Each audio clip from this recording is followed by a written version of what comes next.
Good day. Welcome to another episode of Injury Prevention and Active Living. My name is Gabriel Quenville, and today we'll be discussing how to properly warm up and cool down before and after a run.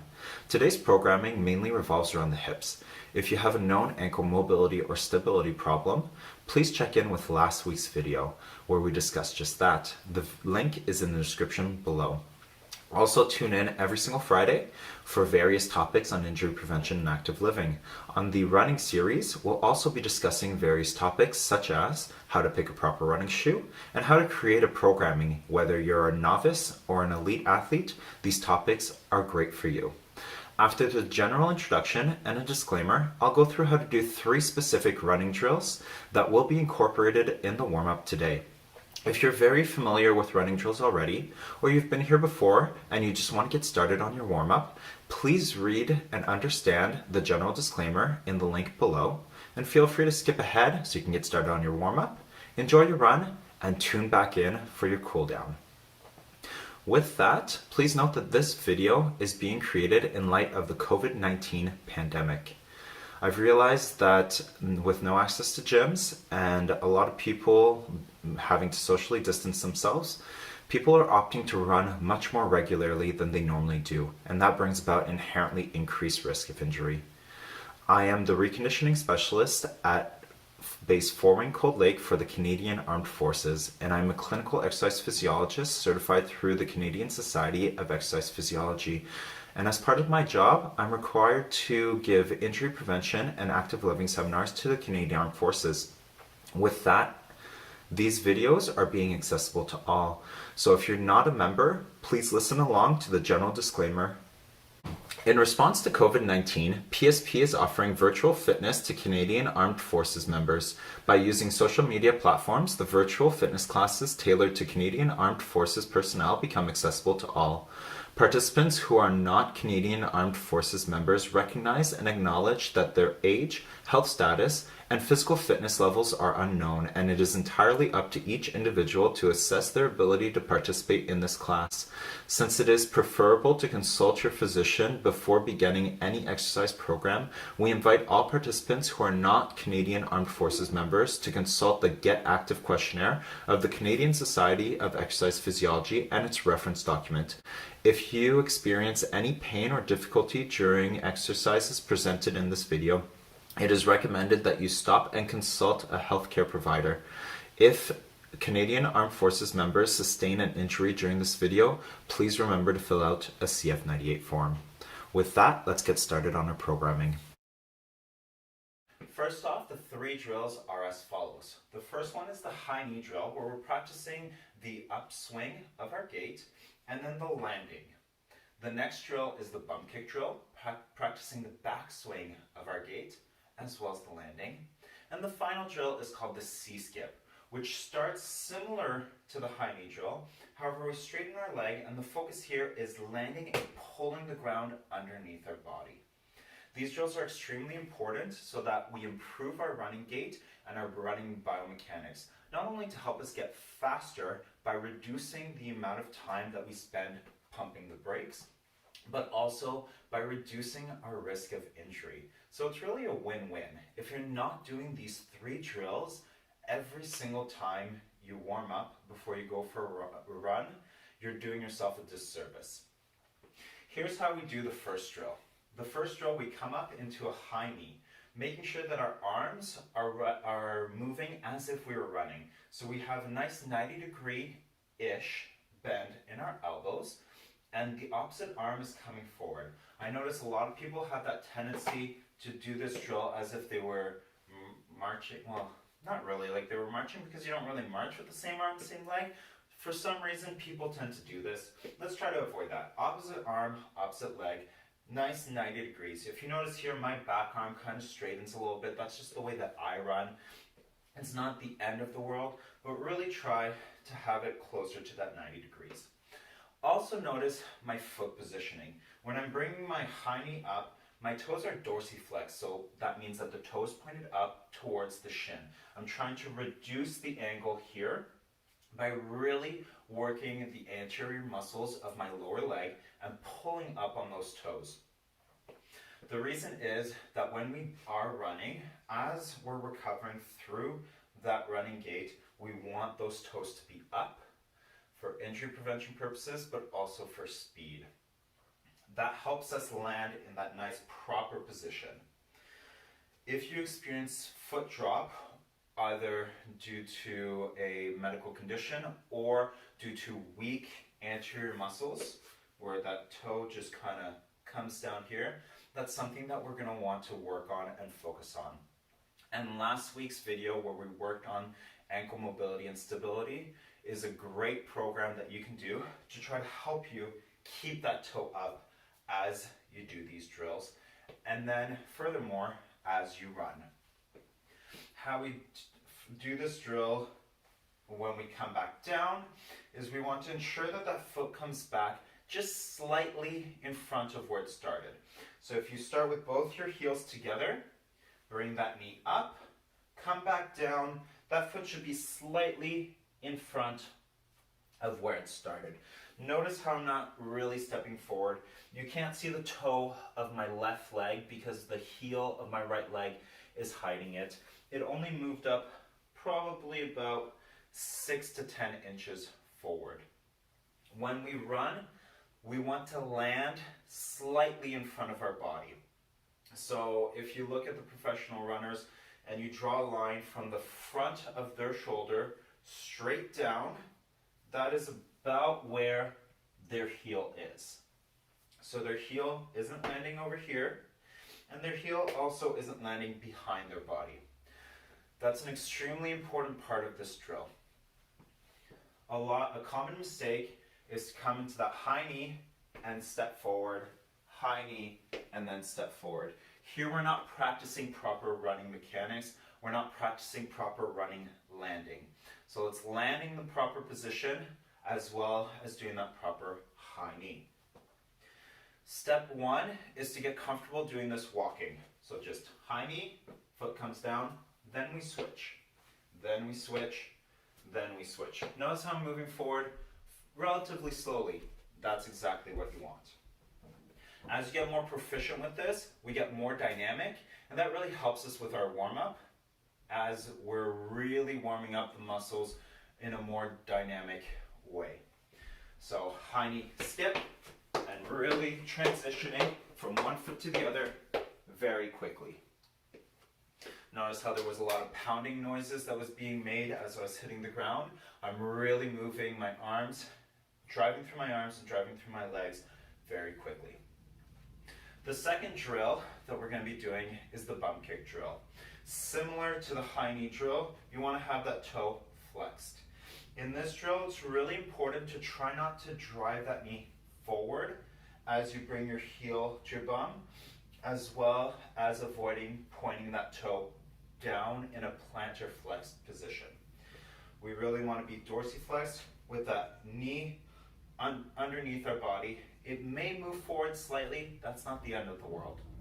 Our arms, just like when we were doing our high knee drills, tries to run, move as if we were running, trying to keep that 90-degree angle as best as you can. As well as we're driving up, you want to get up as high as you can. Notice here I have some mobility limitations, so when I'm doing that bum kick drill, my heel is not even anywhere close to my bum. This is something that I definitely need to work on.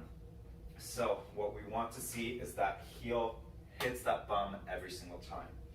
And finally, same thing as with the high knee drill, we want to land slightly in front of our body. Practice, train your body to land, to have your feet land where you want them to land. So bum kick, land, bum kick, land. As we slowly walk forward, this is our first progression. Getting the arms coordinated with our legs, making sure that our knees aren't going too far forwards, making sure that our heel is coming up as high as it can, making sure your foot stays dorsiflexed, and making sure that your foot lands in the proper position. As well, we want to try to avoid excessive rotation about the spine. We want to have nice, strong, controlled abs, and we're really staying focused and moving forward. Once you feel more comfortable with that, it's kind of like doing hopscotch. You go on 1 foot, then 2, then 1 foot, then 2. And once you get comfortable with that, we can also just do regular bump kick running.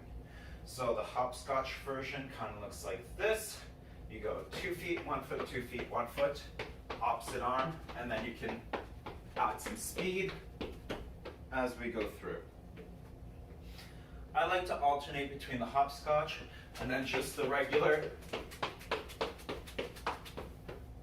running bump kicks when I do my warm-up. It's up to you to decide. There's pros and cons to both. I definitely recommend including both in your warm-up. The last drill that we're doing is the C-skip. This one is the one that is the most difficult and most commonly done wrong. What we want to do is start with our high knee drill, exactly the same as what we just did. However, what we do now is instead of placing that foot straight back down, we straightened our foot out and we activate the hamstring to pull that leg back underneath us so that it lands slightly in front of the other foot, and we really want to pull that leg back against the ground. So we're activating that hamstring to pull against the ground. That's going to teach our body that when we're running, when that foot lands, you're pulling and pressing. Okay?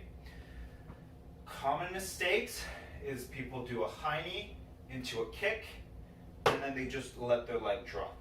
So we're not kicking forward. Avoid that motion. We're not excessively activating our quadriceps in a kick. Pretend like there's an object underneath you, or grab an object that you can place right beside you. Lift your knee up and circle around it, kind of as if you're hurdling over an object, and kick it back. You can do that a couple times as you practice. Knee up, out, kick that object back. It's really that kick back that is key here. We really want to practice pulling on the ground. So if I was to do this walking, it would look like this. Leg comes up, opposite leg, pull. Opposite leg, pull on the ground. Opposite leg, pull on the ground. Opposite leg, pull on the ground. Landing slightly in front of the other leg every single time. Core is tight, body is forward, not moving side to side. Opposite arms at 90 degrees are moving as if you were running. Once you get comfortable with that, you can start adding in the skip. So the skip version looks like this.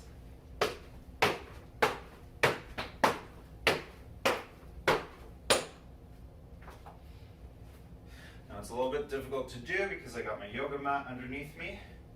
Let me just move it out of the way so it's not being crumpled up, and I'll show it one more time.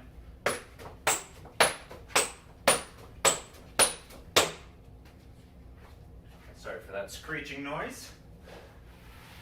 So that's basically what you're looking for when you're doing that drill. Start slowly, start by just walking, practice pulling underneath your body, landing in that proper position. Now before we get into the actual programming, I'm just going to talk a little bit more about why we want to land where I'm telling you to land, right here. Okay. So the reason is if you're running and you're landing excessively in front of your body, it's pretty difficult to do it with a bent knee. The reason you want a bent knee, slightly bent knee when you land, when you're running, is to avoid excessive shock going into that joint and causing pain or damage. So if we're landing with that straight leg and we're hitting the ground, a shock comes up through that knee and through that hip and up every single vertebrae. By landing with a nice soft knee underneath your body, you're reducing that shock slightly. Secondly, if you're landing in front of your body, until your body has passed your foot, you're slowing down. So my foot lands here, I'm hitting the brakes, hitting the brakes, hitting the brakes. Now I'm starting my acceleration phase again. So every single land, you're increasing the shock, thus increasing your risk of injury, and you're slowing yourself down. So there's absolutely no reason why you should land with your foot excessively in front of your body. By landing in that proper position right here, there's a slight deceleration phase, but it's right into that acceleration phase once again, and that's what we want. Join in next week where we'll talk about this concept a lot further. We'll go into the discussion of landing on your toes, your heels, or your midfoot. But for now, let's get into the content and the reason why you're here today. All right, everyone, let's get started on our warm-up so that we can get going on our run. What we're gonna have today is a 3-part warm-up, a mobility warm-up, followed by an activation warm-up, and finally a dynamic drill warm-up, those 3 drills that we just covered how to do. What we're gonna do is we're gonna go through each part 3 times. So the mobility warm-up is gonna be 3 rounds, the activation warm-up is gonna be 3 rounds, and the running drills are gonna be 3 rounds. For this video, I'm gonna go through each component once. And once you're done the component, you can either rewind and follow along 3 times, or pause and go at your own pace. If you're ready, get down on all fours and we'll get started on the mobility warm-up. The first thing that we're gonna do is 10 cat-cows. Come down in tabletop position. As you inhale, lift your back up towards the sky, bring your head down to the ground, and inhale. Send your belly button towards the ground, look up to the sky. We're doing this 10 times. If you prefer switching your breathing to have the exhale as you go up and your inhale as you come down, that is totally fine. Just follow along for 10 rounds and make sure that you switch your breathing every single time. So that is 3. If you're inhaling, let's go. And switch your breathing, switch positions. That's 4. Good work. The reason we're starting off with this is that it's nice and simple and it's good for lubricating the joints in that spine. We really want to have a nice warmed up body before we get going on that run. Here we go for number 7. We've got 3 more, and then we're going to go into thread the needle. For thread the needle, we'll go 10 total, meaning we'll go 5 per side. Here we're working on flexion and extension of the spine. Thread the needle, we're working on lateral rotation. That's 10. Let's get started with thread the needle. Option to have your hand on your ear or your hand on the ground. Open up towards the sky. Inhale. And come down and through, exhale. Modification with your hand on your ear looks like this, towards the sky. Back down, always breathing through these movements. Let's go up and down for 3. Breathing through, towards the sky, and down for 4. We've got 1 more on this side, and then we're switching to the other side. Good work. Switch sides with me. Open up towards the sky. Remember, the option to have your arm up is there as well. We're breathing through every single movement. Big inhales, big exhales. Good work. Let's go for 3. We've got 2 more, and then we're going to do what are called prone leg swings. So prone leg swings are on your stomach. You're going to swing your legs up towards your arms. And it looks like this. Come down onto your stomach with your hands out in a T. Same as thread the needle, we're going to go for 10 total, meaning 5 per side. You're going to lift your leg up and go up as high as you can. Try to touch your hand, come back, and then go to the other side. Good work. If it makes it easier, bring your hand and press. Back into the T, bring your hand in, press and twist. Great work. That's 2 per side for a total of 5. Exhale and inhale through this movement. Open up. Good work. 2 more each side. We're opening up the front of the hips and we're twisting that spine. With all of these movements, if it causes any pain, stop right away. This will be our last one, and then we'll flip over to our back. On our backs right here. We're going to do the same thing that we did on our stomach, but now we're on our back. So your hands go out. I'm just going to move my things out of the way. You're going to bring your foot up and towards that hand. And then let's go to the other side here. We're stretching a little bit more the glutes and the hamstrings with that spinal twist. Come on up. And back down. Breathing through every movement. Good work. That bottom leg should stay straight underneath you. I know you can get up a little bit higher if you let that bottom leg move, but try to avoid that. Let's really get that spinal twist and that stretch in our glute. Right here, that's 3. 2 more per side. Now remember how I said if you're feeling any pain, you should stop right away. Now if you're feeling pain doing these movements, you're probably not ready to go out for a run. So check that Get Active Questionnaire and make sure you consult a registered physician. Good. That's 5 per side, I think. If it wasn't, do your last 2 and join me standing. We're going to do what's called leg swings. These ones are a little bit faster. So what we'll do is we'll do 10 forwards and 10 sideways each leg. This is the last movement of our general mobility warm-up. And then we're going to go into our activation. Let's go for 10 leg swings.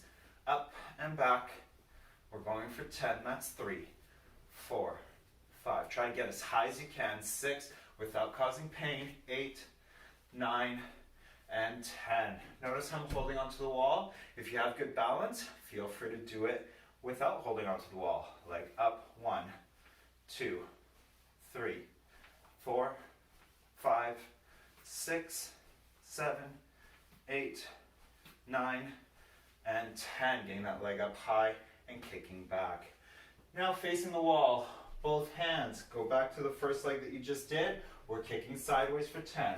That's 1. Get up high. 2, 3, 4, 5. Try to avoid crunching the core. Your core stays nice and tight. 8, 9, and 10. Good.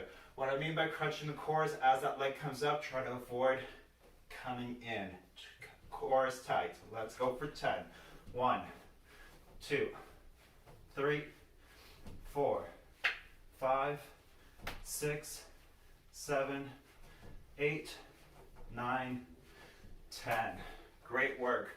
Repeat 3 times and then join me for the activation. All right, guys, now that you've finished your mobility warm-up, let's get started on the activation warm-up. The first thing that we're going to do is a high knee into a pull. All right, guys, now that you've done your mobility warm-up, let's get started on the activation. Remember to do this 3 times. I'm only going through it once. The first part is going to be a high knee into a knee hug. So lift your knee up high, hug it in, and really feel that stretch in your glutes. Switch sides. All of the drills that we'll be doing during this activation part, we'll do 10 total or 5 per side. If you want to add a little bit of strengthening here, feel free to go into a calf raise like this. Make sure that you have sufficient balance in order to do that. We're going to go 1 more per side. And that's it for this one. Next up, we're going to grab our ankle and pull it into our bum. Feel that nice stretch in the quads. Switch sides. We're only holding this for 1 to 2 seconds. Make sure that your knees stay close together so they're not drifting apart. So if your knees look like this, try to bring them in a little bit closer. Ooh. And if you need some balance, hold on to a wall. If you want to go a little bit deeper into this one, feel free to do the standing bow. Hold on to your foot, come nice and deep, and then switch sides. That's 10. Next up, we're going to do calf swoops. Trying to stretch a little bit in the calves. Come down, 1, 2, 3. Stand back up. Dorsiflex that foot, straight leg. 1, 2, 3. Good work, 5 per side. The foot that's not being stretched, let's get a little bend in that knee. We're stretching just one side at a time, going nice and low. If you're a former soccer player or rugby player, you're probably really familiar with this drill. It's really good for opening up that posterior chain. Make sure your core stays engaged. 1 more per side. Good work. All right. Join me at the front of your mat. We're going to step back into a deep lunge. Make sure that back leg stays straight. Come back down. Feel that stretch in the front of the thigh. 5 per side. We're holding that bottom position for 2 to 3 seconds and then switching sides. If you want to increase that stretch, arms come up towards the sky. Make sure that core stays engaged and your pelvis is tilted forwards. We've got 1 more per side. Squeeze your bum, squeeze your core, and good. Final activation that we're going to do here, feet past shoulder width apart. Knee up, squat down onto one side, feel that stretch on the inner thigh, come back up. Core tight, feel free to stick your arms out in front of you and go as low as you can, feel that stretch. Keep both feet on the ground, both feet pointing forwards. Good work. We've got 4 more total, 2 per side. Really get as low as you can. And if you need that extra support, feel free to hold on to something, maybe a chair, maybe a wall, or you have a TRX. This will be the last one. Good work. Remember to do that 3 times, and then join me for the running drills. All right, guys, so for the running drills, if you have a nice big open space, let's go for about 15 meters. So it doesn't matter how many steps you get. Frankly, what you want to do is move as slowly as you can to get the 15 meters covered, meaning that you're getting a lot of drills in. If you don't have that luxury, like me, I have a yoga mat. That's about how far I'm going to go today. I'm just going to go back and forth until I've done 20 repetitions. So that's 40 total, 20 per leg. I'm going to start with the high knee drills, and I'm going to be doing the modification that involves the hop. If you're walking today, go ahead and do the walking modification. Let's get started. 20 high knees.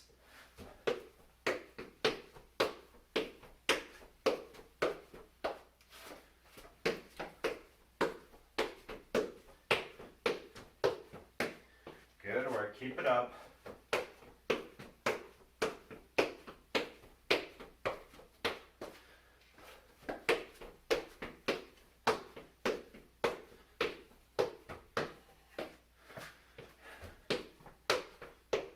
Good, so that's 20.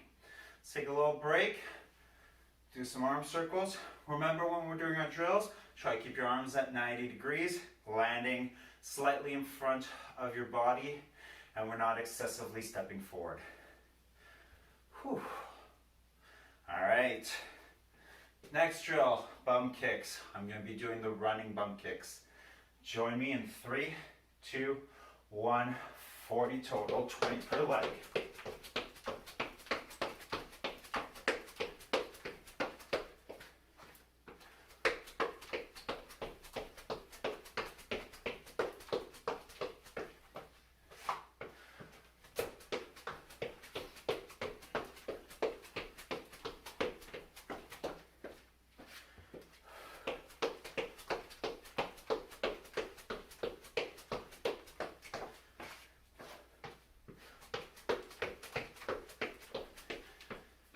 And that's 40. Quick little rest. Do some more shoulder circles, arm circles, whatever you need. The next drill that we're gonna run into in about 15 to 20 seconds is that high knee drill into that C skip. For this one, it's a little bit more challenging, so feel free to only do 20 total, 10 per leg. And I'm gonna move my yoga mat out of the way so that it's not scrunching up underneath me. We'll get started in 3, 2, 1, let's go.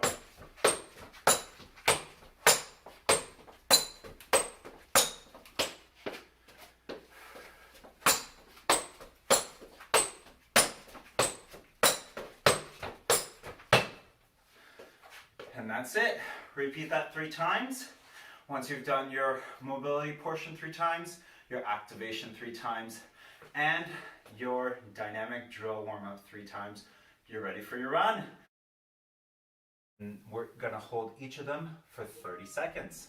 If you're ready, join me in pigeon or modified pigeon. I'll just show you what those look like. Pigeon here or down on the ground, and modified pigeon on your back, knee crossed over and up. We're gonna get started 30 seconds in 3, 2, 1, let's go. On our backs or on our stomach, doing pigeon. In this position, what we're looking for is to stretch the glute muscles. We use our glute muscles quite a lot when we run, especially to prevent our legs from collapsing down, from our ankles from collapsing in. That glute med is extremely important. That ankle collapsing in is called pronation, and that's definitely something we want to avoid. 3, 2, 1, switch sides. So those glutes are working a lot. Let's give them a little bit of TLC. For those who don't know, tender loving care. And hopefully they can continue to work for us as we continue to run. We're going to hold this here for another 10 seconds, and then we're moving on to our next stretch. 3, 2, 1, slowly come out of that position. Our next stretch is going to be the downward dog. So here we're working on the calves as well as the entire posterior chain. Get into that downward dog. 3, 2, 1, let's get started. For the reason to do downward dog for this program is primarily to stretch the calves as well as the entire posterior chain. So if you're not comfortable in this position, maybe due to upper body limitations, feel free to modify and do a different calf stretch. We do have a calf stretch as well, so you can just skip this one in its entirety if you want to. 3, 2, 1, coming out of that. Good. Our next stretch is the goalie stretch. We're going to stretch our groin, knees as wide apart as they can comfortably go. Your feet are directly behind you. You're coming down onto all fours and sinking your hips back. 3, 2, 1, feel that stretch. We're here for 30 seconds. The reason to do this stretch is to stretch the groin. So if you have a preferable stretch that you want to use, maybe the butterfly stretch or the Cossack squats that we did in our activation, but holding it for 30 seconds each side, vice just alternating side to side. Those are also great options to do here. We're here for another 5, 3, 2, 1. Slowly come out of that. Stay on your knees. We're going to go one knee back, the other foot forward, so that we're in this running position. Let's tilt our hips in. Open the arm up, the same arm that the leg is down. Send your hips forward. Feel that stretch. We're starting in 3, 2, 1, 30 seconds on the clock. Here we're focusing on the hip flexors as well as the quadriceps. Those muscles are used quite regularly as we run. And in our day-to-day life, as we primarily sit, those muscles are always activated. So it's really nice to get in there and stretch them, whether you're a runner or not. We're here for another 5, 3, 2, 1. Arm comes down, body kicks back, hips go down. Let's go to the ground. Switch knees, other foot comes up, body comes up, hips tilted. Body goes forward until you feel that stretch. Open up. 3, 2, 1. Stretching starts. 30 seconds on the clock. Great work, guys. We have 2 more stretches after this, and then we're going to repeat that 3 rounds. When we're stretching, we want to go until we really feel that stretch, but there's no pain. If you're feeling pain, then ease back a little bit. 3, 2, 1. Send your body back. Tilt the hip. Arm comes down. Good. For this next stretch, we're going to go into our bum. You can also do it standing. It's the forward fold. Try to keep your knees relatively straight, maybe a slight bend. Your toes up. If you have an object, maybe a towel to go around your feet if you're not very flexible. Otherwise, lean forward in 3, 2, 1. We'll get started. To feel it down your entire posterior chain, let's tilt that head down and just relax. As you breathe through this, like with every stretch, with every exhale, maybe you can go a little bit deeper. If you feel pain, ease off.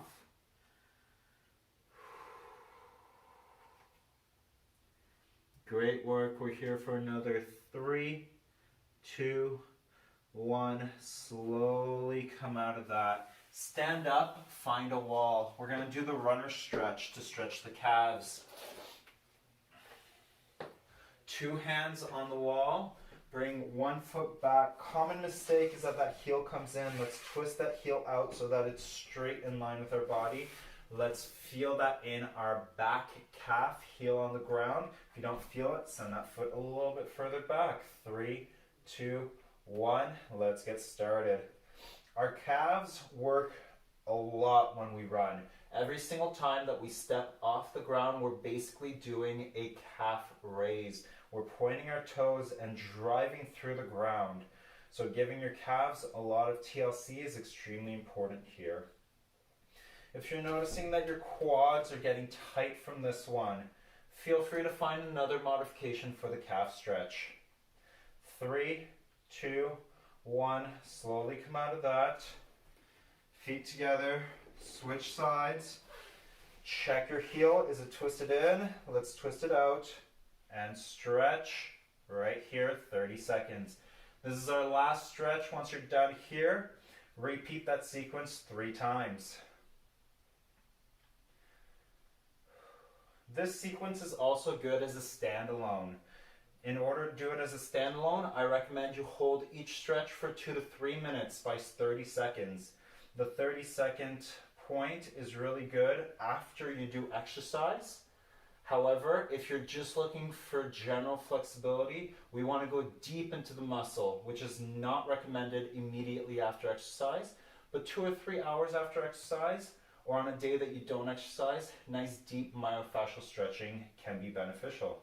Come out of that and repeat 3 times. Thank you for joining me today. I hope you had a great run. I hope you feel great after this stretching routine, and join back in next week for more various topics on injury prevention.